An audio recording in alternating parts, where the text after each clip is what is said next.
انا وحضرتك يا استاذ علاء، ممكن نعرف راي حضرتك في اليوم العالمي؟ أمسية هائلة جدا، جت في وقتها الحقيقة، لأن شخصية عظيمة اللي هو المهاتما غاندي، والمرتبط زي ما أنا قلت بالثورة المصرية جدا. الثورة المصرية اللي كان ليها موجتين كبار في تقدير زي ما قلت برضه، موجة يناير وموجة يونيو. الثورة ارتبط بالسلمية، وده اللي خلى الناس في العالم كله معجبة وانبهرت بالثورة، انك انت كنت سلمي ولا زلت سلمي. غاندي بيدي درس ان السلمية مع الحق اقوى من البطش مع الباطل، ودي المعادلة لأنظمة كتيرة جدا استبدادية مش فاهمة. طبعا هي الدعوة اصلا من نقابة الصحفيين الالكترونيين في وجود جماعة في 6 ابريل. حركة 6 ابريل موجودة. حركة 6 ابريل حركة وطنية ثورية لعبت دور مهم جدا في الثورة المصرية.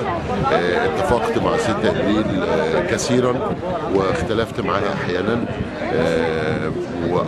واصابت 6 ابريل في تصرفات كثيرة واخطأت ايضا في بعض التصرفات، ولكن لا يمنع من ان احنا نعتز بهذا الشباب الثوري، حتى ولو لينا ملاحظات على بعض الاداء، انما ده لا يقلل ابدا من دورهم في الثوره المصريه العظيمه، ولا يقلل من وطنيتهم.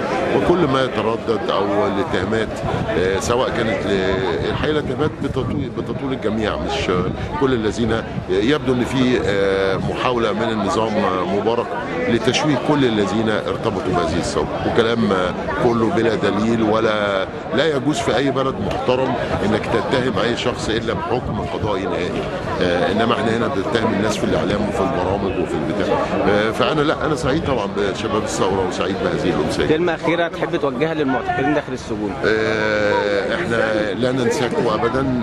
انتم معتقلون ظلما، وانتم بتدفعوا ثمن الحريه بمنتهى النبل ومنتهى الشجاعه، وسنظل نناضل بالطريقه السلميه حتى يسقط هذا القانون الشاذ غير الدستوري اللي هو قانون التظاهر، وباذن الله يتم الافراج عن كل الذين تم حبسهم بموجب هذا القانون المعين.